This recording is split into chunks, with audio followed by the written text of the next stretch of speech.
Welcome to the Squad Show. I'm Sam Ekstrom, and I've got evidence for why Dillon Gabriel should be really nervous right now. I'm Luke Braun of Locked On Vikings. Arif isn't trapped. Shoot. Yep, I blew it. Incredible. Hey, this is Arif Hasan with wide left. You're trapped in here with me. Trapped. And I have evidence that Luke Braun, who is currently in the capital city of Scotland, should be worried. Oh, I'm so happy right now. Luke Inman at Luke_Spinman. Not the only one who screwed up a cold open. Feels good. Skol! It's the Viking Squad. Everything Minnesota Vikings every week. Breaking down all the big hits and game-changing plays from the land of 10,000 lakes. The way only the Locked On Podcast Network can. It's time to gear up. The Viking Squad Show starts now. Hello and happy Thursday. Welcome in. It's the Viking Squad Show on Locked On Vikings, both on YouTube and wherever you get your podcasts, free and available. You met the crew. It's Vikings Talk for the next hour. We do this on Mondays. We do this after the games. We've got the Care 11 crew on Wednesdays. All the programming, all Locked On Vikings. Keys to beating the Cleveland Browns and the rookie quarterback Dillon Gabriel debuting on Sunday in London. We've also got quarter-ish of the season grades because you can't divide by prime number 17. So we're treating this as the quarter mark. Also, the return of our favorite segment, Crystal Ball. Math lesson for all of you game guys. Balls.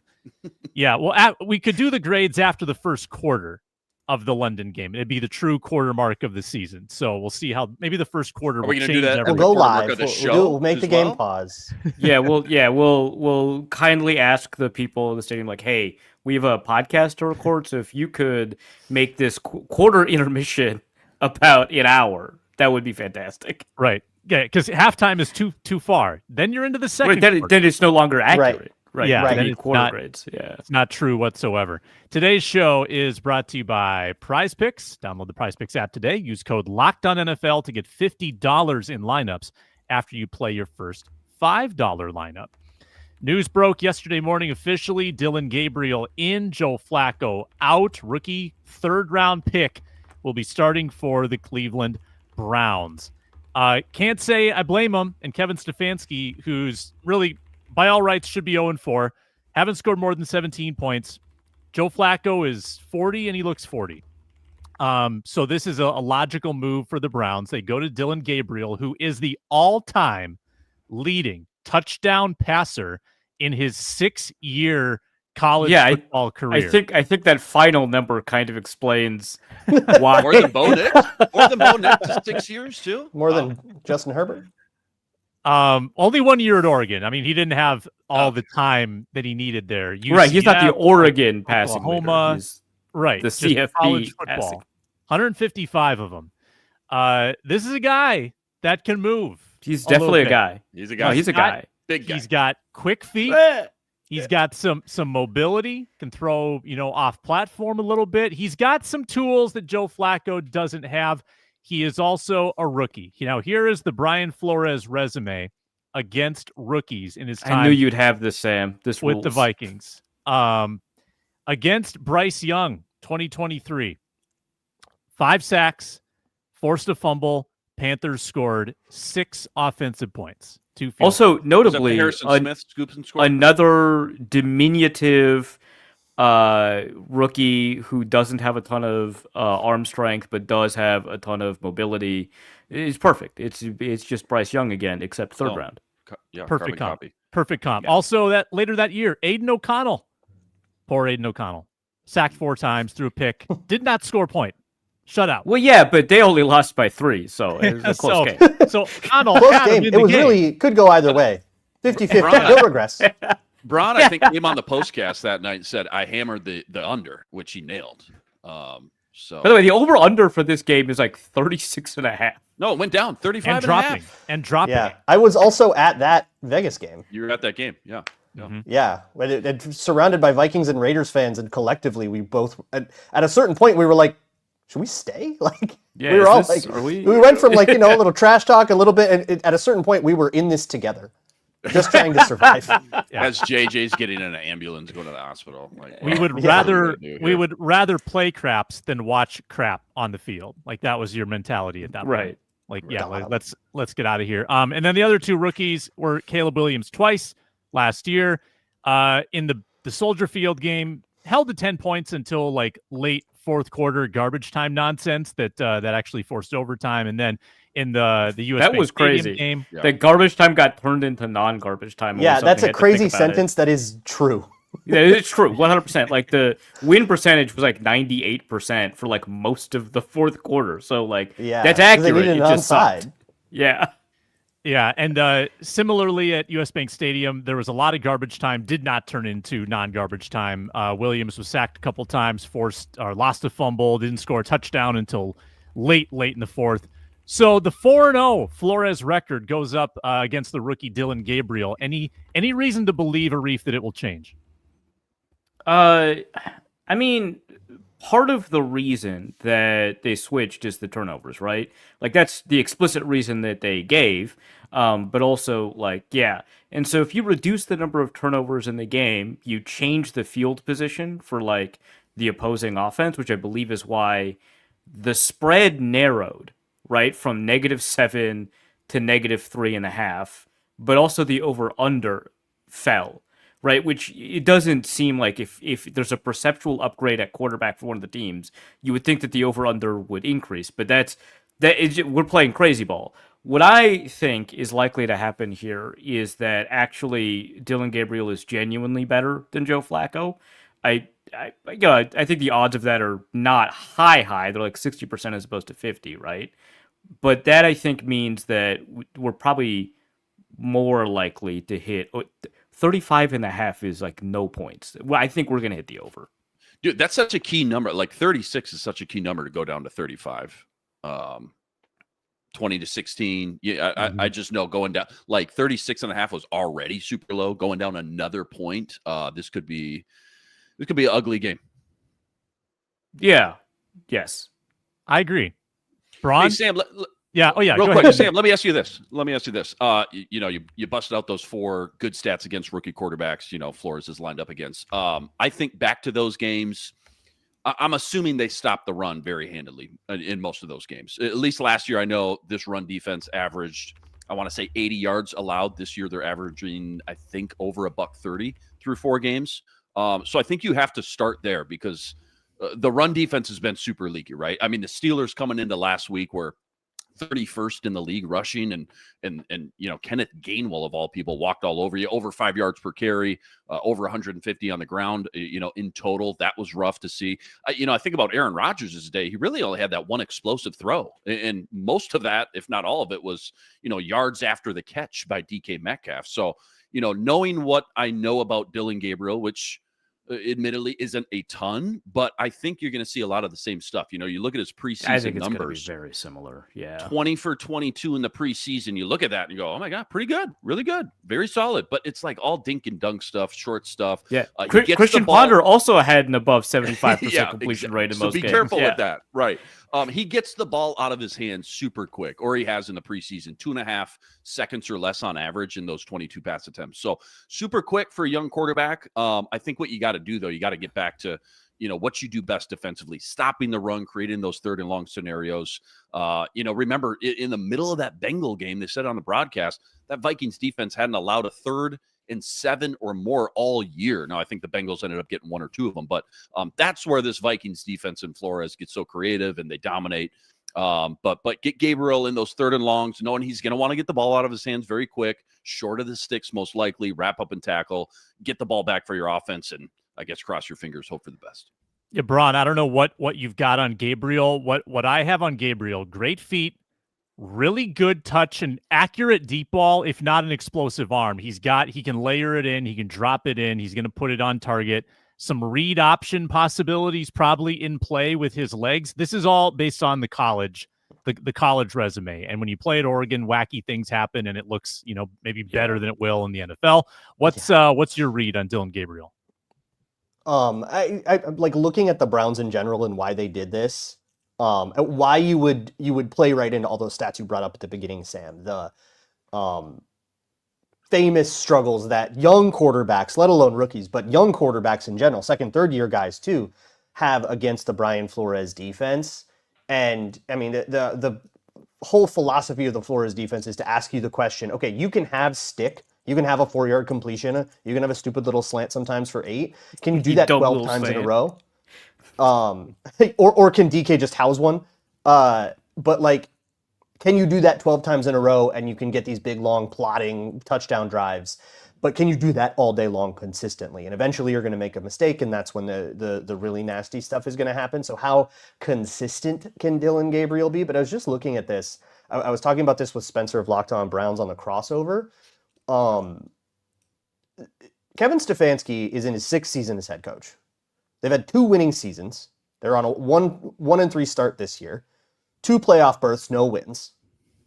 And they're off to another pretty rough start. This to me feels a little bit like a hot seat move, not a like, ooh, he's so perfect for this matchup because he gets the ball out quickly.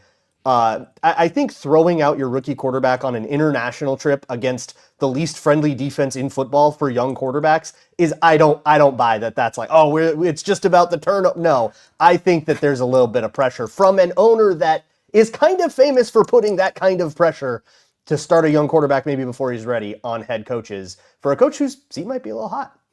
I will say this. I do think that he is probably a better option than Flacco, because I think Flacco's fallen off of a cliff, which, I mean, he's like 41, right? It was going to happen. But he doesn't have the arm that he had even last year.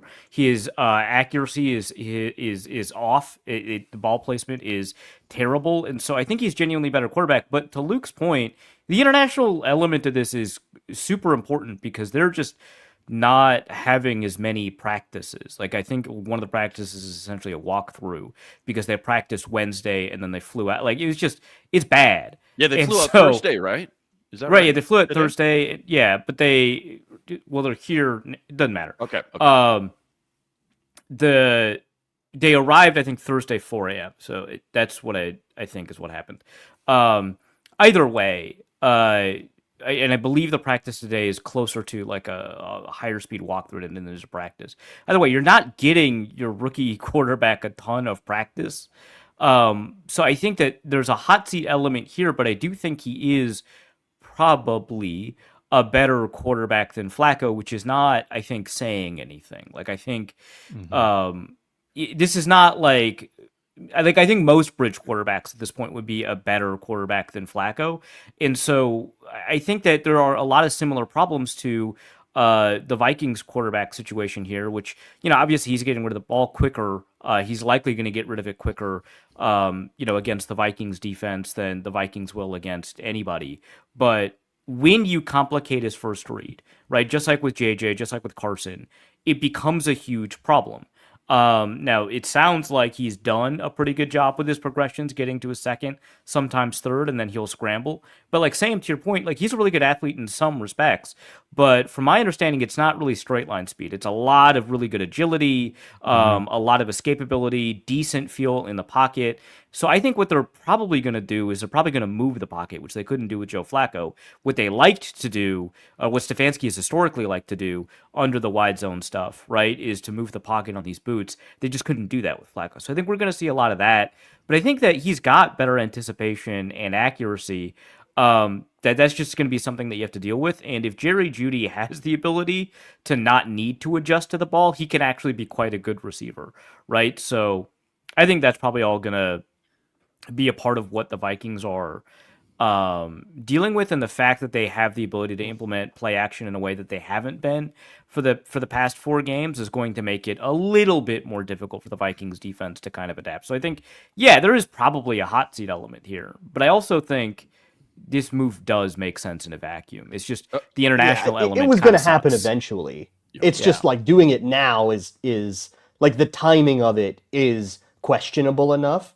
But like to your point about time to throw, Arif, like that's what the Steelers did, and they moved the ball really efficiently at times in that game when Rodgers was getting the ball out quickly. The big difference is Aaron Rodgers doesn't need pre-snap information to figure out what a defense is doing because he's been in the league for 100 years. A rookie, needs every bit of information he can. And there's no chance he's seen any of the whatever's going on here. Yeah. Right. And you're never going to give him any pre-snap information. There's too much disguising. The defense is too good at moving around and too well coached before the snap for him to get that information. So he's going to have to process quickly at the part of the play where young quarterbacks struggle to process quickly the most, which is that first couple of steps where you're still focusing a little on your footwork, looking at the first read, still getting used to what the picture looks like. And now you're going to have to essentially do all of your question answering about what this defensive call is that you're looking at. You're going to have to do that on the fly. That's really, really, really difficult to do.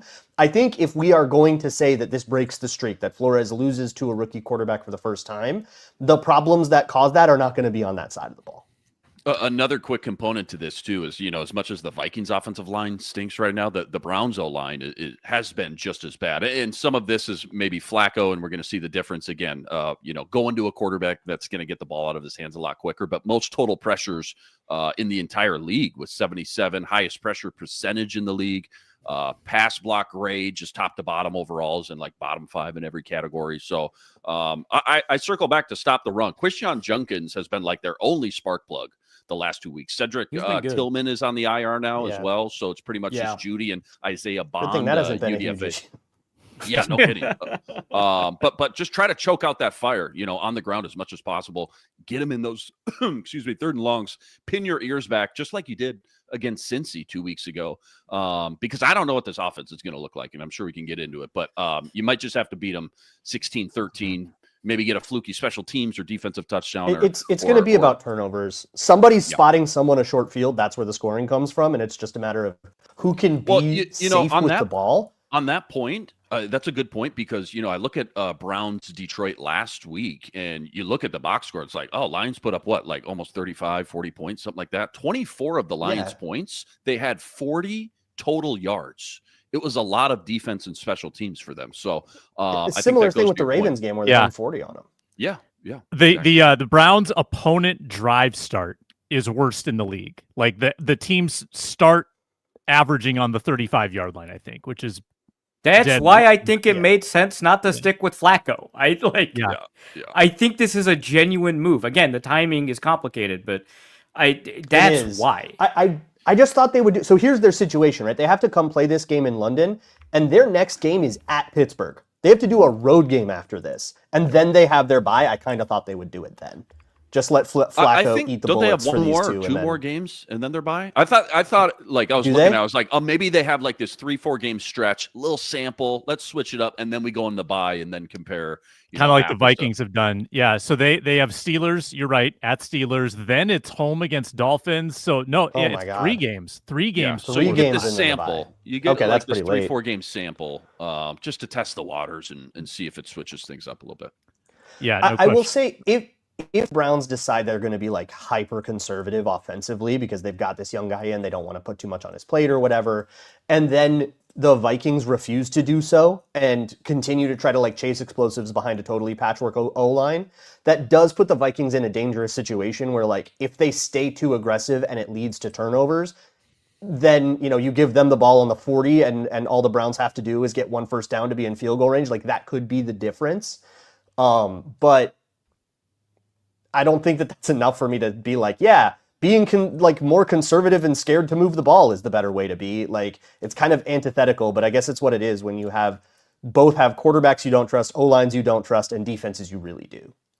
We're going to manifest a happy locker room when we come back. We're going to get into crystal ball game balls. Going to impersonate how KOC will sound after this London victory against the Browns. That's next. Brought to you today by FanDuel Sportsbook, Week 5 NFL. There's a game tonight, and if you're a new customer, you can bet $5 and get $300 in bonus bets. That's all it takes. You got to win the $5 bet, then you get $300 in bonus bets to use across the app, and I always tell you there's lots of ways to wager. The prop bets are a ton of fun. Check out the Vikings-Browns menu. You got passing props, rushing props, receiving props, scoring props, defensive props, point totals. You can move them around. You can go up or down the dial, like adjust those lines. Lots of ways to wager. Live wagering, same game parlays, and futures bets as well. And you could have $300 to spend on all of that. Sprinkle it around and have a bunch of fun. Give the next few months of football viewing a little more oomph, a little something to hang your hat on, make it more interesting. So what are you waiting for? Visit FanDuel.com or download the FanDuel Sportsbook app and get started with a $5 bet. And, of course, we'll have the full reaction on the post-game Vikings squad show. Luke Inman hosts that. That'll be about 11:30 Central Time on Sunday morning. So we did this last year a few times. We're going to do it again for the first time this year. Crystal ball, game balls. What's KOC going to be saying after this game is over? I've got mine loaded. I know you guys are shy. You're nervous. You know, Arif, you don't want to, I hate doing impressions. Dude, they called you Frank Caliendo in high school, man. I know you got it. Never did that. I thought that They called Arif a lot of things. That wasn't one of them. Debated in other voices. I thought that was your shtick. KOC, it's hard because like KOC, you got to have the ball in your hand and you got to be pacing back and forth, right? So it's hard to just sit in a chair and just do that. Yeah, that's my primary challenge. You're right. Yeah. Okay. Well, I pretend there's a football here. Pretend that I am fired up. We just came off the field. We just beat the Cleveland Browns. We knew that when this time came, this guy would be ready. He's a captain of our football team. Spent the last 4 weeks itching to get on that field. Kept himself in great shape. And today, he showed us how valuable he is. Picked up a key block on a 3rd down. Ran for a key 1st down on 4th and short. Got us a critical special teams tackle when we needed it most. That's a classic one, yeah. So glad to have you back, man. CJ Ham. Where are you? Where is he? Where's CJ? Where is he? Where is he? CJ? I can't find him. CJ? CJ? Did we just manifest CJ Ham missing persons case? Oh my gosh. It's got dark. I like Foreign country. CJ Ham's probably going to come back this week. And they need every blocker. They need every able-bodied man on London soil that can protect Carson Wentz. And CJ Ham's going to have 15 important reps in this game. Okay. I don't have anything to add. Maybe a 3rd down catch you need, like a I'm little. assuming when we get to our FanDuel props, right, our prop bets, that you're going to be hammering a CJ Ham. You're smash the over. Smash it. Smash the over. Over 1.5 for a second. Crystal ball game balls. Anybody? I'll do one. Sure. Look, week in and week out, all this guy does, all he does is come through in the clutch. All he does is set franchise records. I think you took mine. All he does is set franchise records. Buddha through when we need him to. Will the Thrill, where are you at? Yeah. 63-yarder game winner. That. I like that. Yeah, I was going to take Will Reichert. He's got the little notepad, like note card in his hand. Yeah. Who overseas? 2 for 2, made all his extra points. 63-yarder at the end to win it. Never wavered. 6-3. Nobody believed in this guy. All week we saw him in the corner of the practice field hitting soccer balls into a soccer net. We didn't get it. No one got the memo. we didn't understand. We've learned to just trust this kid time and time again and let him do what he does best. And what he do, 7 for 7, including the game winner. 7 for 7. I don't care. He looks like he's 16. Vikings win 21-10. He's a grown man in this locker room. A Rob Baronis. Get up there, man. I love the idea that all of his post-game locker room speeches have like shade thrown in there. Like, I don't care that he looks 16 to us. He's a grown man. I'm getting a call right now. Manchester United wants this guy, but they can't have him. Man, okay, now I got to figure this out. Okay, how about this? We have a next man up philosophy. And we were really challenged today. It's been really difficult making sure that everyone is on their P's and Q's. And to organize an offensive line like this against the best defensive line that aren't us in the league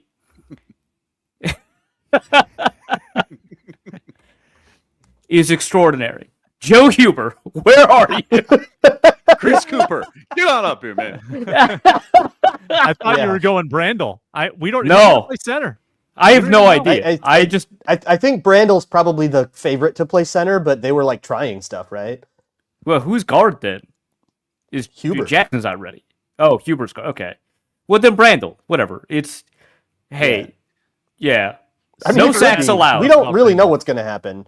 All I know is Myles Garrett is food. It is Dude, I'm looking not at friends. It's all Josh food. Oliver. Big Josh Not Oliver. friends. this is Yeah, you're gonna have you to know, just put CJ Ham in a 3-point stance every play and dude. tell him good luck. ESPN pass rush win rate, block, whatever. They're number one in pass rush win rate and number one in run And stop run. win rate. Number Yeah, one. Dude, all four of these dudes. I mean, Myles Garrett goes without saying he's a freak. Malik Collins has had like an unbelievable first 4 games. And then on the Shelby Harris inside, has been amazing. Mason Graham has been amazing. Mason Graham, Alex Isaiah Wright. McGuire off the edge. Isaiah McGuire is like number 5 in pass rush win rate. Alex Wright's been fantastic. It's demonic. Like all members of that defensive line. This is is this the number 1 defense in the league? No, but It's like number 2 to the Vikings. They're up there. It depends on the stat, but they're quite good, obviously. But like one thing that seems to kind of complicate them is that if a team does have an intermediate passing game, they can do a little bit of damage because even though Greg Newsome and Denzel Ward are pretty good, the rest of that secondary is kind of meh. And so if you can hold up for like 2.6 seconds, which is a pretty big if, you've got the ability to do some damage. So I think that does create some problems. But for the most, like any offense that likes to do deep ball stuff, like the Packers offense or the Vikings offense, they get just mauled into the dirt. It's obscene. What do you think of Yahtzee's over under 4.5 sacks for Carson Wentz in this game? I think the Vikings are just they're going to be so eyes wide open, so concerned about it. I don't think they're going to do a lot of the things. Well, you can dial that up a lot requires of Carson quick Wentz games, to like adjust to a circumstance. Right. Which he's done okay when he's guided on rails and then the train stays on those tracks. But boy, does that not always happen. He's been more I staring sit guys down and like crazy. Try to talk myself into it, the more I'm just like, just take the over, dude. This does probably an complicate appropriate my line, but I'm taking the over on it. It does complicate my Blake Brandel game ball, but I do think probably take the over.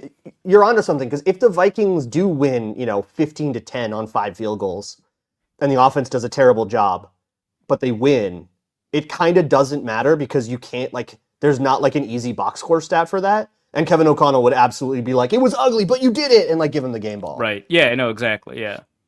So it is. Yeah. He'll take 5 sacks, and the backup center will still get a game ball. In your final start for the Vikings, Carson for Wentz, limping game ball. In your final start. Macho Meach, can I find a guide? Can I get a guide to finding joy in this weekend's game? The season's been as unfun as last year's beginning was. 2-2. I think But it's a sad 2-2. It's like it's not even the saddest 2-2 of teams they've played so far. You know what? Right, what it feels like a little bit. Do you remember 2019? No. 2019's 2-2 start. Try not to. The vibes were bad. That was kill Atlanta, and then Cousins has one of the worst games of his life in Green Bay. Come back, kill Oakland, or maybe was it Las Vegas at that point? Gruden was coaching. I don't know. I think it was Oakland. I think it was still Oakland. I think it was Oakland. Then Last year, Oakland. Then you had the truth to all rumors game against the Bears. One of the worst offensive games the vibes were awful, and then they rattled off 5. And then they got hot. They went to 7-2. Kirk Cousins was apologizing to Adam Thielen, but not Stephon Diggs, and we're like, what is going on? And then they rattled off 5. Yeah.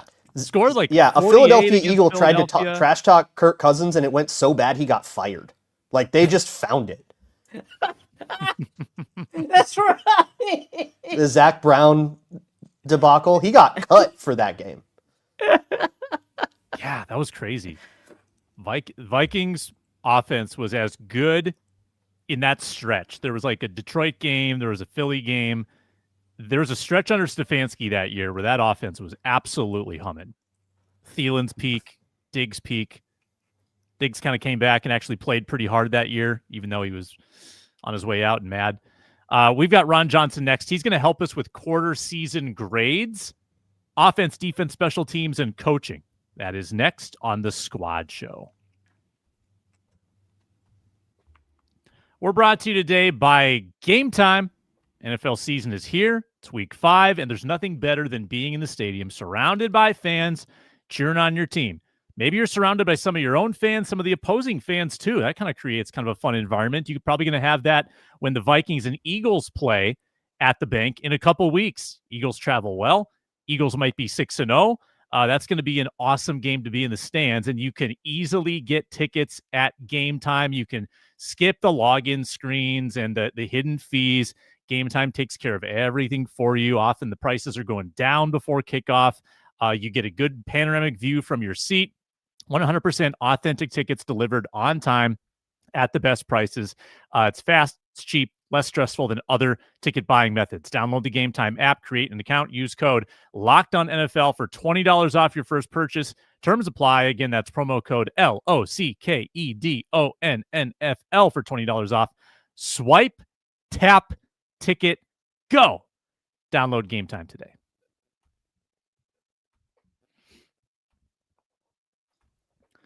Rolling on with the Squad Show. Ron Johnson coming in right now. Host of the Ron Johnson Show. He's got Jake Reed coming up on the next episode. Big show with the legend. And he's at 3 Ron Johnson on X. Ron, here's the activity. We've got quarter season grades, basically at the quarter point of the season. I want everybody involved. I'm going to give Ron the category. Ron gives the grade. And then you have to say like higher, lower, or I agree. So Ron, set the tone here with your offensive grade for the Vikings so far. A, B, C, D, F. Oh my goodness. Shoot. I'm gonna have to go like C minus. I feel like there's weapons. I think there's highlight. I'm gonna go C plus. There's highlights and there's weapons. And my C plus is really just injury. I gotta add that into it. From an overall looking at the weaponry and Justin Jefferson, Jordan Addison, those guys, I would normally say B minus, but it just feels like a C plus because I feel like they've underachieved with the amount of talent they have. Yeah. I wrote down D. I mean, same thought process. I was just a little more cruel with my grade. They've just been so poor in the controlled parts of the game, first 3 quarters. I put down D. What do you guys think? I would say if I was going to give out one incomplete, I'd give out the offense an incomplete, just because it looks nothing like what it was supposed to look like with all the injuries on offense. We knew Addison was going to be out the first 3 weeks. Darius out the first 2 weeks. Obviously, no JJ McCarthy as well. I would lean an incomplete, but if I had to give a grade, I'd go with Ron, C minus. Mm-hmm. I mean, if I'm going to judge it on its own merits, right, it would probably be D minus or something like that. But if I wanted to like contextualize for like injuries and stuff like that, right, which I mean, these have been, I think, more dramatic series of injuries than most teams have had to deal with, I'd probably go with the C plus. I think it's a really difficult thing to adapt to. Yeah, the injuries are a reasonable excuse for some of the stuff, but not all of the stuff. I do think that there is like a fundamental disconnect in the structure of the offense. I think the sideline and the headset have been very, very disorganized in a way they can't really talk about, but keep wanting to say like, hey, there's some stuff that's going on that's like not the player's fault. It's a D minus for me. I'll give you some credit for the injuries that make it so it's not an outright F, but it is failing. Yeah. On that note, did we figure out where Wes Phillips is at on game day? Is he up in that booth? Because there was a big improvement. I think he's down low. Yeah, I think he's down low this year. Down again. It's just, yeah. I think I have a theory. I don't know. Tell me if I'm crazy. I think Kevin O'Connell's just talking to the quarterback too much, and it takes up a bunch of time. He's trying to Josh They Dobbs are- it and like taking up all the time, and he needs to like maybe chill out a little bit. Vikings in pre-snap penalties, third in false starts, tied first in delay of games, first in illegal formations, first being bad, like a lot, way too many pre-snap penalties. Ron, I think we're all in your ballpark, that kind of mid-C level. Some of us were a little meaner than others, but yeah, Very not mean. not a Very great mean. offensive grade. Yeah, How about I'm defense? just giving less credit. Defense definitely a little more of a crapshoot here because of kind of the run stopping issues. Where you got the defense? I got the defense on a B minus. I'd say you look at overall points per game, you look at overall yards per game at 281 yards per game, which is 1, 2, 3, 4, 5, 6, 7th in the NFL. So doing a great job. I think again, injury, guys being out early in the season, no Harrison Smith, it probably looks a little bit different. The Steelers game, I don't really know the answer to some of that stuff that happened in that game, but I'd say B minus. Mm-hmm. That's exactly what I have. I'd go a C, maybe if not even a C minus. Now, again, injuries again, Van Ginkel and Cashman, I think are looming very large. We knew Harrison Smith was kind of iffy going into week 1, maybe missed a little bit more time than we thought. Even when he has played, he's only played about a third of the snaps. But it's just the run defense for me, which always sets up everything for Flores in those 3rd and longs and in the past. Going from 80 yards rushing allowed per game to $130 is just super staggering. And that's with only allowing 9 yards to Chase Brown versus the Bengals in week 3. Yeah. Two games, really I- poor run stopping, 2 games with virtually no takeaways either. That hurts. Yeah, I will give it a solid B. Statistically, the Vikings defense has been significantly better than it feels like the Vikings defense has been, because they have, let you move the ball a little bit. But then if you look at some of the, I'll call them explosive defensive plays they've generated, like the Isaiah Rodgers supernova and stuff, that buoys it a lot statistically. I don't think I can look at this and say it has been a below average performance on the season. I can't go like C or C minus like that.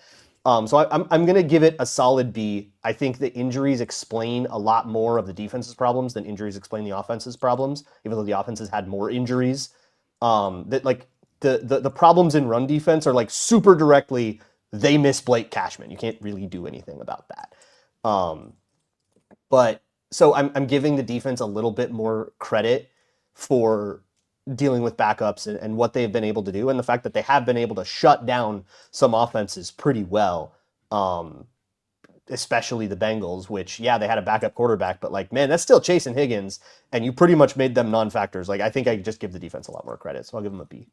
Well, even the Atlanta game, too. I mean, they got gashed on the ground all night up and down the field, but they got into the red zone, and Michael Penix was just absolutely shut down. And again, we're talking about, since he was a backup quarterback, Penix, only his 4th, 5th start at that point. But there has been, I don't know what I give it a C.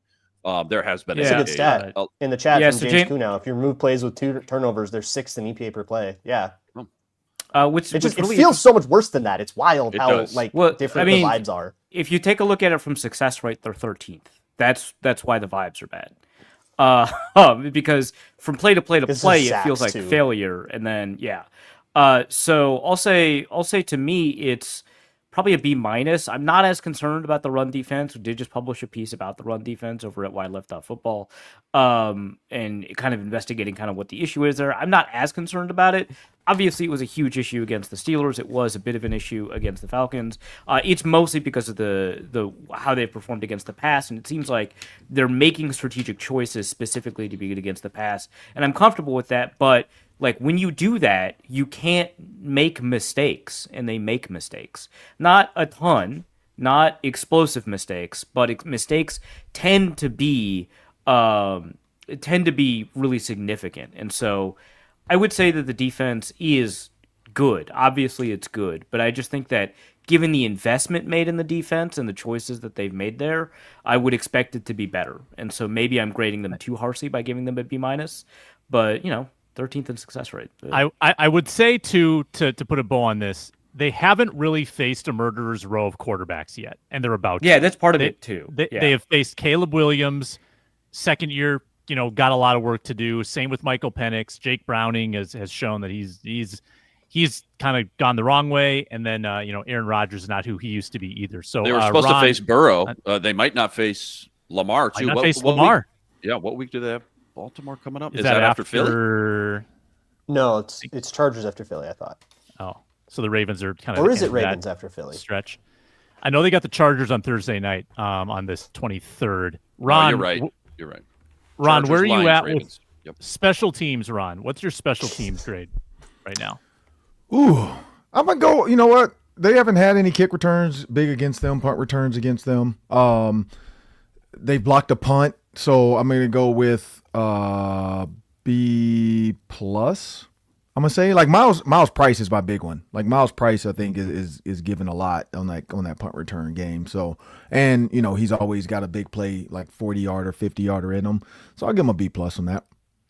Yeah, I think they've been good at the important stuff. The punting's been pretty good from Ryan Wright statistically. And the field goal, 62-yard field goal. So yeah, Wright's had some great moments. Some explosives in the return game. They like you said, blocked a punt. I think some dumb penalties along the way, but yeah, A minus for me. Yeah, I'll go. 55 yards. I was just gonna say I'll go B plus. What did Mike Tomlin call Boswell? Call Boz? Cold-blooded assassin? Serial killer or something like that? Yeah. Okay. All right. What? Yeah, he called Chris Boswell a serial killer. First thing he said after he hit a game winner, walks up to the podium. Boz is a cold-blooded serial killer. Yeah. Someone Nothing should like look a good into Lucky Charms to be Yeah, killed. hey, with the That's an interesting. Yeah. Anybody got the authorities on the line?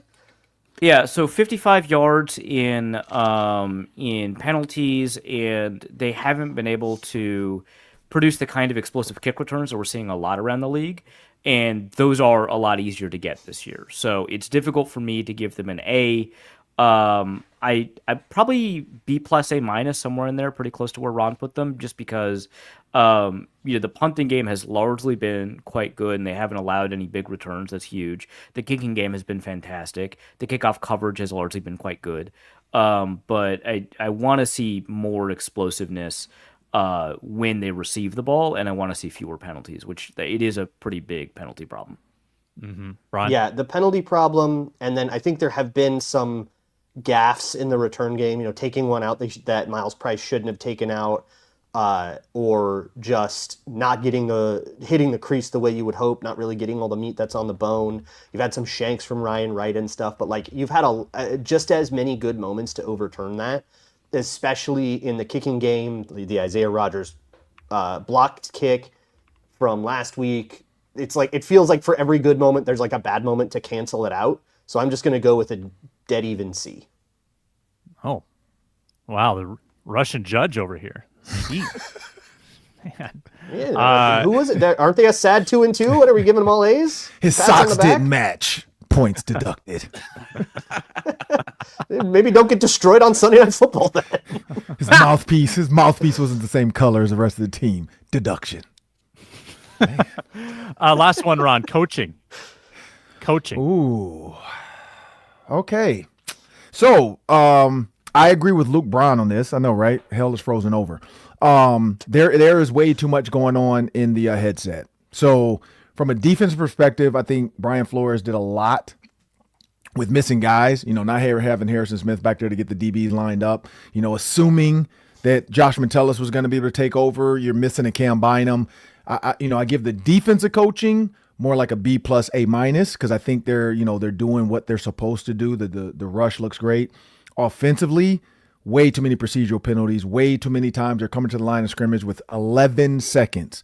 If you do the math, you always should come to the line with at least 14 to 17 seconds in order to understand what the defense is going to do. He is real wordsy. If you watch when they mic it up, and you can see him, well, you guys maybe can't see it, but when he's mic'd up, he's talking, and it's not just the play, it's the alert. And I think the additional alert calls are what's making the play, because the play is already long sometimes with the kill to play, plus then the alert. There's a lot going on in the headset, and that's the only thing I wonder is that the reason why they're coming to the line of scrimmage at times? The offensive line is jumping because they're like, oh shoot, we got to hurry up, and they're expecting a snap, and the snap doesn't happen. That could be part of it. Secondly, I just think some of the play calls are way too long developing, in my opinion. Special teams coaching, I think, is an A. Coach Hatt's doing a great job. So overall, cumulative grade from a coach's perspective, I got to go B minus. I think Kevin O'Connell right now is a little bit like at times out coaching himself. Some of these play calls could be a little bit simpler, could be a little bit quicker hitting. You got two of the greatest weapons in football right now. And it showed against the Steelers, but still just some of the stuff is just too long developing. Mm-hmm. I gave it a dead even C for most of the same reasons Ron stated. Don't need to repeat any of that. Inman? Yeah, I'd go Flores B plus. I'd go KOC D plus right now. Just compare to our expectations going in. You didn't like his quarter zip, I bet, huh? I didn't like the quarter zip, man. No, I go off color. No, I don't like that. I don't know if KOC is blabbing too much into the headphone. Maybe not. Certainly, if he is, that's an issue. I don't know. When I look at all of the things fans want from the offense, ways that the offense needs to adjust and stuff like that, I'm seeing the offense actually doing that and the quarterback's failing to execute. I see that way more often than, hey, why did you call for like a 7-step drop back on a post when you have a backup left tackle and a backup center? That's not happening that often. It is happening. Maybe don't do that.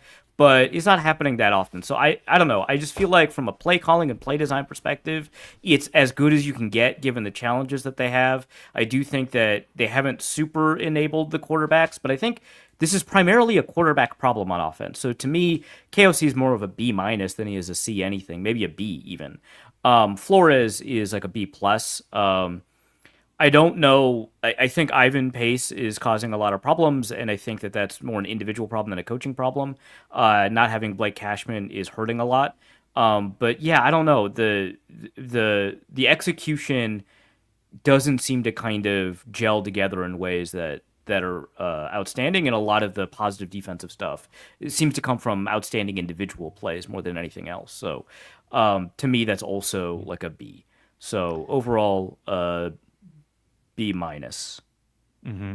Did we hear from Braun on this yet? Go ahead. Not yet. I think I echo a lot of what Arif said. Like I do, especially the Pittsburgh game. O'Connell tried to adjust, man. He really did. And you can call the play that's supposed to be quick, but you can't make the quarterback quick with the play call. And it just kind of took too long.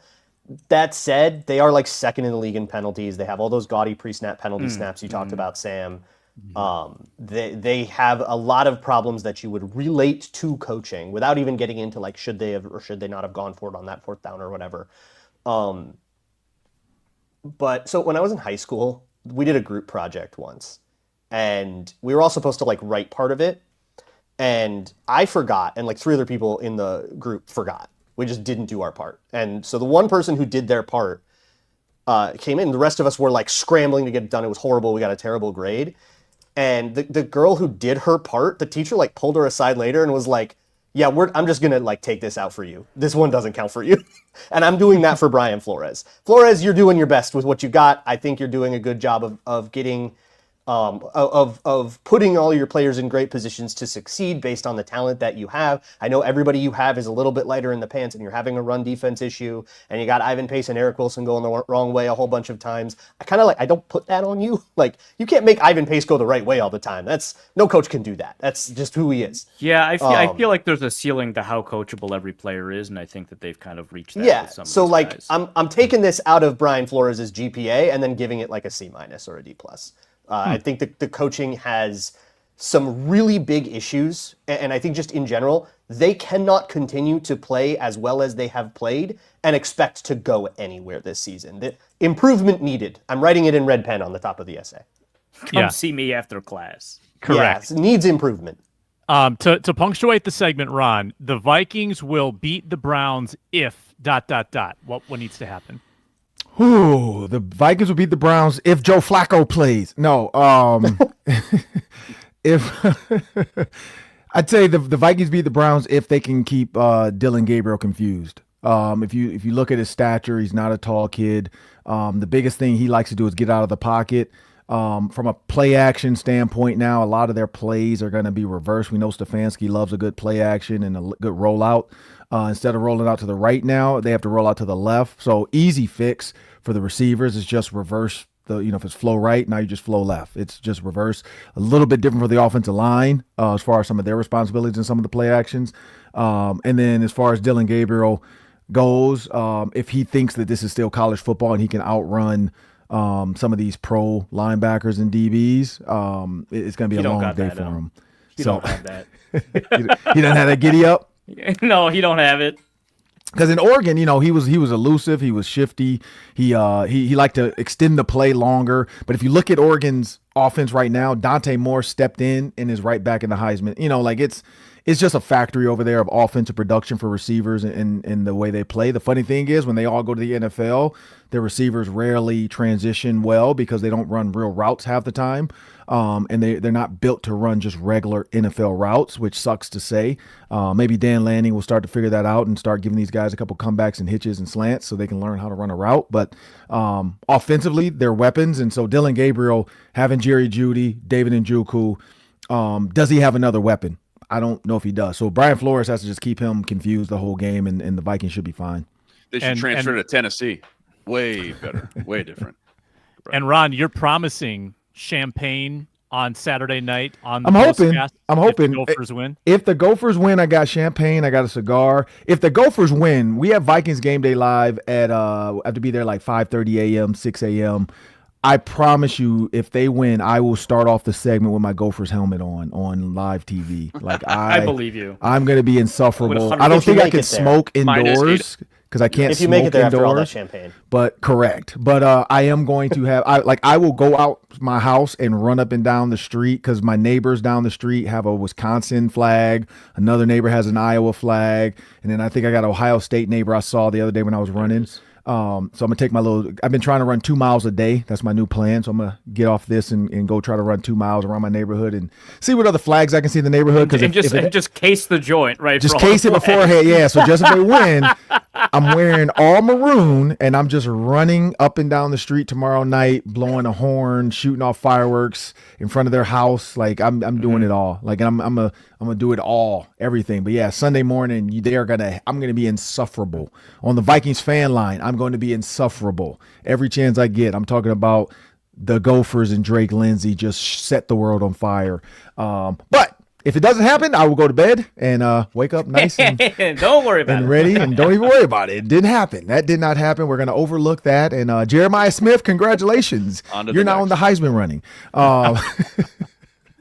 But yeah, no, I'm looking forward to that with Luke Inman. I can't wait. I'm hoping it's close though. Just keep it close so I don't fall asleep again. Like just keep it close. That'd be fun. This one's a little earlier than the Cal game. Don't worry, Ron.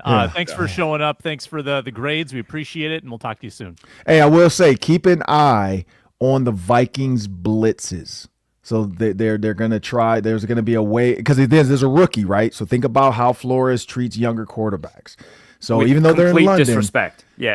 I don't know about disrespect, but just like I do. It's everyone on the line of scrimmage every play, and you can't figure out who's coming and who isn't. Maybe Dallas Turner and Grenard right next to each other. Just keep an eye on it. Yeah, just maybe. I'm looking forward to it. It's going to be exciting. Okay. I am too. That's a good if tip. Dallas Usually your tips come to fruition. Ron, so hope they do. And I'm watching that game from my daughter's softball. She's in state tournament this weekend, so I'll be hopefully walk-off Grand Slam game winner last week, right? No, that's my younger daughter. My younger daughter had the walk-off Grand Slam. Oh, there's two softball. Two prodigies. Yeah, there's two. The younger one is actually here's the crazy thing. They're 10 and 14. My 14-year-old is like 5'5", average height for a girl. My 10-year-old is 5'6", 130 pounds. She's an absolute brute. So she hits the ball a mile, and she hits it hard. So yeah, both of them are pretty good. Do they like card her at games like, hey, are you the age? So at 10U, yes. I've had parents make comments before. Like last year, somebody made a comment, and I was like, "Dude, she's only in the 4th grade." Because they were like, "Is she a 6th grader?" I was like, "No, she's a 4th grader." And they're like, "Wait, what?" I was like, "Yeah, she can come back again for 10U." So yeah, she's way bigger than. And then basketball, same thing. She's a bully. She's way bigger. She's good. She's 15 to 20 rebounds a game. She's just punish stronger. the other kids for trying. Oh yeah, she has some Wyzetta parents. I got followed to my car by some Wyzetta grandparents. because That they sounds were about right. so mad that my daughter hit the game winner to beat them, and they said I purposely made her the star of the game. I was like, or maybe your granddaughter should have just tried to stop her. Like, it's not my fault she scored 24 points. Like, why is that my fault? Like, I didn't tell Purposely her. made her the star of the game. Yeah, that's what. Oh yeah, they said I You mean by put my coaching? daughter. What? Yeah, they said I put my daughter on a pedestal, and I forced her to score 24 points. I was like, okay, She made her shots, right? I don't Exactly. How is this working? no idea. I was so confused. They were mad. They said she was offensive fouling because she was backing the girls down under the rim, and the refs weren't calling it. It was just crazy. It was Tell those 10-year-olds they got to lift. it was crazy. Yeah, It was crazy. Yeah, come on. What is this? The 2000s with And here's what's crazy. She's from that season last year. Now she's 4 inches taller and like 20 pounds heavier. So good luck. to you Good fifth luck. graders. Like I'm looking forward to it. Get out the way. That's She's great. she's like what's her name? Asia Wilson. She's just tall. She's a strong, tall, like gets them out the way. Like can't be mad at her. But those grandmothers were. but they found a way. Yeah. I told the granddad, he said something too. I was like, man, don't make me take your hearing aid out. Leave me alone. I will remove you from this conversation. Shots fired. Ron, you're the best. Appreciate you, man. Appreciate Thank you guys. Yeah, we'll see you. I've got a winning max bet to make when we return. And we're brought to you by Mazda today. They craft cars for those who do more than simply move. Mazda delivers confidence with every ride, with more IAHS Top Safety Pick Plus awards than anyone else. You can feel the Japanese craftsmanship in every detail, metallic accents, Napa leather upholstery. And it's just those little rides that you take day to day where you say to yourself, man, this is nice. I'm in a Mazda. All-wheel drive standard, every crossover SUV. Drive with confidence in every season. Season's changing right now in the Twin Cities. Mazda gets you through. Like our players, we sweat every detail because when you make every move count, impossible becomes irrelevant. Mazda, move and be moved. Here's where we stand. 2025 betting contest. Arif Hasan, big lead. He's 6-2. He has $1,829 off his mythical 1,000 to begin the season, so he's $829 in the black. Luke Braun is $1,383. He's 4-4 overall. I'm 3-5. I've lost $57. I'm at $943. And Luke Inman dropped to last week. He's 3-5, has $876. And Luke Inman is our first bettor of the week, followed by Arif, Braun, and me. Again, minimum range this week, 50 to 200. Medium range, 20 to 350. Max range, 350 to 500. We have slot limits for what type of bets we can make. Luke Inman, take it away. You're muted. Find Still him. muted, bud. Does him. Luke know that he's muted? There it is. How about now? Yeah. How about Nailed it, dude. You good? Naturally, again, I need a win, is what I was saying. I need a win in the worst way. I need it bad. So naturally, I'm betting on the Vikings to win 1 to 6 points. Winning margin 1 to 6 points. Classic. Plus Classic. 280. Plus, I'm due. I can't lose twice in a row. He's due. Plus 280. Let's go medium bet. Minimum on the medium. So $200, Okay. which qualifies as a medium, plus 280. Very nice. Arif Hasan. I mean, they won't let you lose 2 in a row if you They make the can't, same dude. bet. Vegas Like they knows. can't. Surely it's against the law. They Vegas won't owes me. regress in a big way in a thing that has been true for a while. Right. Mm-hmm.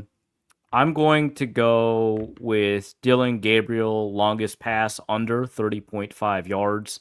I don't think he's got the arm. I don't think he's got the juice. Obviously, yards after the catch matters here. Jerry Jeudy decent with it. Isaiah Bond pretty fast. Harold Fannin reasonably fast. So these can happen, but I think the Vikings have probably been working a lot on tackling. So I'm going to go with under 30.5. That's at minus 112. I'm going to bet in the maximum slot, the smallest amount, which is what, 350? 350. Yeah. Okay. Luke Braun. I might need to ask one of you for help looking one of these up because I can't do it on my little travel setup here in the hotel. That's right. Usually they have something like both quarterbacks to throw an interception. prop or something like that. So it's either in game specials or in a passing prop. Okay, it's not in passing props. Let me check. We could just construct the parlay though, if there are interception parlays. Or Yeah, if there are maybe. interception props. I'm I not don't even see one. sure it's in passing props. Might Yeah, be I don't off the see board. any interception passing props. Okay. We can bag that one. What's TJ Hawkinson's receiving line? You said it's like 29 and a half. 29 and a half. Boy, that's really low. I want to take that under though. I don't even know how many routes he's going to run. Yeah. I'll do something more normal. I'll take Wentz over 1.5 interceptions. Oh no, there's no interception props. That's at all. not on the board. It's not on the board. All right, fine. I'll take the Hawkinson under. Okay. I'll, Under 29.5 Hawkinson yards. We've got, I assume, a minus 114 on that. Yep. And what's the dollar figure? The same thing Luke did. The minimum medium. 200. Okay. 200, Minimum yeah. medium. All right. 2 bets for me. I'm following my heart. Adam Thielen cannot be shut down this long. There's got to be something in there. And I think he's going to channel the 2017 London game where he had not scored a touchdown all season to that point. Had a big game against the Browns in London 8 years ago. Adam Thielen's over-under is 9.5 yards. Over 9.5 max at minus 114. It's like one catch. Come on. Or 2 short catches. I think that he's due is what Where he's saying. where in the max due. are you betting? not a the max, the ultimate The max. 500. Wow. The ultimate max. Max. Wow. He's going for it. Wow, I love this. Okay. 9.5 yards. Second He's bet, going the full extra. another positive regression bet. The Vikings have been so bad in first halves. They're going to break out of that slump and score 9.5. Over 9.5 first half points for the Minnesota Vikings. That's pretty heavily bet at minus 132. 300 medium bet. So do you have them with 4 Will Reichert field goals or a defensive touchdown? A safety, A punt block A- touchdown. Yeah. 2 field goals, and blocking an extra point and returning it. Nice. 2. Yeah, Nice. that makes sense. Yeah. Mm-hmm. Yep. Yeah, that makes sense. Yeah. Luke Braun. Yeah. Max bet? I kind of like that. I like 300. that for you because and we haven't talked about like the jet lag factor where the Browns will be significantly more. The Vikings will have been in In this this part of time the world zone. for a week. Yeah. Yeah, in this time zone. Yeah, correct. So that would manifest in like a sleepy start for the Browns before they kind of get into the rhythm of the game. But you know what I'm doing? I'm not listening to any of For the that bet. wisdom. I'm going for Right, the you're doing the- Browns money the reverse line. I'm jinx. just going to go dead in the Yeah. middle for 300. The RJ. All right. Mm-hmm. Okay. And what's the money line? I have no idea. Right. we got it. Yeah, Sam, you have to look that up. Yeah, we got it. Plus for you. 160. Plus 160. There it is. 3 hundo. Arif Hasan. I'm taking the Will Reichert over 7.5 points. That one is plus 112. I'm gonna take the medium, 275. if you say so. All right. What do you say, man? Yeah, I don't keep track of any of this, man. So Cedric Tillman's out. Isaiah Bond filled in and stepped in and offered a little bit of a spark. Talked about Dillon Gabriel getting the ball out of his hands quick. Over 2.5 receptions for Isaiah Bond. That's at minus 128. And I'm going to go max medium, which is 349.99. I love it. This is so. This brings me. Macho Meech asked, like, what's the key to joy watching the Vikings right now? It's having meaningless prop bets on the game with your buddies. This is it, guys. It doesn't get better than this. These are the good old days. Just hammering. Yeah, the group Feeling the group chat at about 2:45 every Sunday. Granted, okay, we got the 8:30 game, but about middle fourth It's usually- quarter. it's around the usually third an- quarter every game. Usually, Going, wait a minute, is Jalen Naylor going to do it? right. Yeah, it's usually like me dunking on someone for like a first half nothing bet. Yeah, that's usually how I find out what I bet, because by Sunday I've right. always forgotten. Yeah, Braun, Yeah. how's that Jalen Warren anytime touchdown looking? That Yeah, was not great. good. Not good. How's the Bengals money line looking?